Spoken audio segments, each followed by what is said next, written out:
खबर रीवा से है, जहां विभिन्न मुद्दों को लेकर आज छात्र संगठन एनएसयूआई द्वारा भाजपा कार्यालय का घेराव करने का प्रयास किया गया है। इस दौरान पुलिस ने उन्हें कार्यालय के पहले ही रोक लिया और भीड़ को तितर बितर करने के लिए वाटर कैनन का प्रयोग भी किया गया है और कुछ लोगों को गिरफ्तार कर लिया गया है।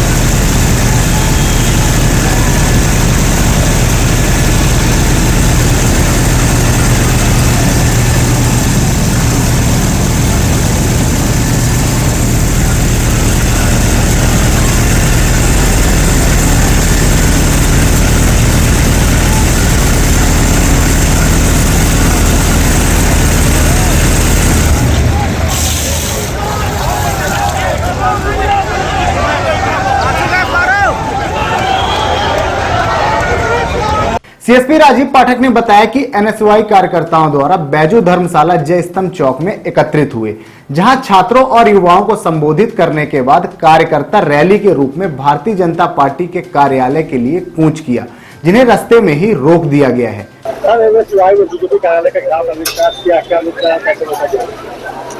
एनएसयूआई विंग ने अपना घेराव करने का प्रयास किया था बीजेपी कार्यालय का, जिस पर उन्हें पहले ही रोक दिया गया है और वो अपनी मांगों को लेकर नारेबाजी करते रहे और जो है आगे बढ़कर कार्यालय की तरफ बढ़ने का प्रयास किया, जिस पर पुलिस ने वाटर कैनन का इस्तेमाल किया है। शेष स्थिति नॉर्मल है और आवागमन तत्काल सामान्य है। जी हाँ, ये लोग जो हैं इनको एक गिरफ्तार करके इनको जेल भेजा जाएगा। अश्रु गैस का आवश्यकता पड़ने पर एक सेल का इस्तेमाल किया गया। एनएसयूआई जिला अध्यक्ष पंकज उपाध्याय ने बताया कि यह विरोध प्रदर्शन शिक्षा संस्थाओं में बढ़ते राजनीतिक हस्तक्षेप, बेरोजगारी, महंगाई, किसानों से जुड़े मुद्दों और सरकारी योजनाओं में कथित अनियमितताओं के विरोध में किया गया है, लेकिन पुलिस और प्रशासन के दम पर सत्ताधारी दल ने उन्हें रोक लिया है।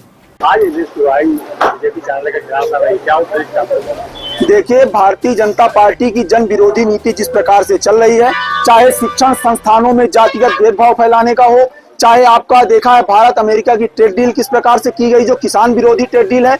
आपने देखा एप्स्टीन फाइल में हमारे भारत देश के प्रधानमंत्री सहित किस प्रकार से बड़े उद्योगपतियों का नाम आया, लेकिन इस पर कोई बवाल ना हो, कुछ ही लोगों के पास सूचना ना जाए, इसके लिए इन्होंने एक यूजीसी एक्ट लाया और लोगों को आपस में लड़ा दिया। हम किसी भी जाति धर्म के विरोधी नहीं, लेकिन शिक्षण संस्थानों में जब कभी भी ये जातिगत चीजें नहीं रही, हमेशा हम सबने कभी ये नहीं देखा कि ये कुशवाहा, ये ब्राह्मण, ये ठाकुर, लेकिन आज शिक्षण संस्थानों में दंगा फैलाने जैसी स्थिति निर्मित कर दी भारतीय जनता पार्टी।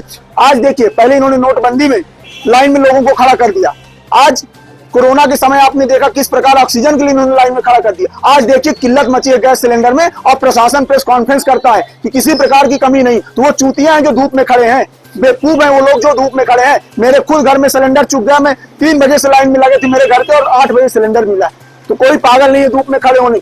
आप देख रहे हैं आए दिन अभी किस प्रकार से सीसीटीवी में फोटोज आ रही हैं, किस प्रकार से गौ हत्या हो रही है लगातार, किस प्रकार से 3-3 बजे गौ माता को ले जाया जाता है, लेकिन उस पर कोई भारतीय जनता पार्टी बात नहीं करती। किस प्रकार से महंगाई बढ़ रही है, बेरोजगारी बढ़ रही है, उस पर कोई फोकस नहीं। इनका फोकस किसमें है, इस जात को इससे लड़ाओ। पहले हिंदू को मुसलमान से लड़ाया, अब हिंदू को हिंदू से ही लड़ा दिया और फिर इन्होंने कहा था एक समय कि बटोगे तो कटोगे, आज इन्होंने बांट भी दिया और काटने का भी प्रयास कर दिया। लगातार आप देख रहे हैं ये जो लोकतांत्रिक प्रकार से प्रदर्शन होते, इनको दबाने के लिए ईडी, सीबीआई जैसे एजेंसियों का प्रयोग करके ये किस प्रकार से आपने देखा है कि प्रयोग करके उनको दबाने का काम करते हैं। अभी एआई समिट के दौरान यूथ कांग्रेस के कार्यकर्ताओं पर इन्होंने मुकदमे दर्ज किए, उनको जेल भेजने का काम किया। ये लोकतंत्र की आवाज को दबाना चाहते हैं, ये संविधान का विरोध कर रही है सरकार, संविधान के साथ लगातार छेड़छाड़ कर रही है। किस प्रकार से गुड़ में सोलर प्लांट है, इतने लोग हैं, पूछ लीजिए किसी स्थानीय लोगों को रोजगार मिला क्या?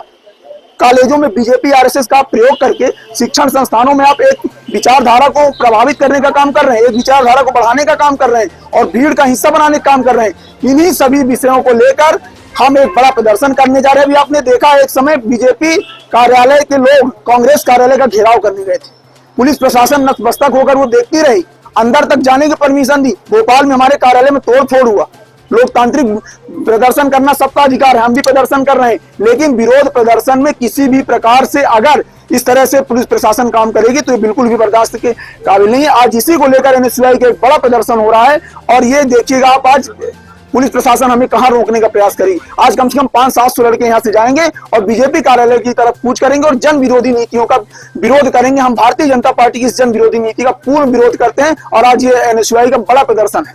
आप लोगों को रोकने के लिए पहले से तैयारी कर ली गई, क्या मानते हैं आप वहां तक पहुंच पाएंगे?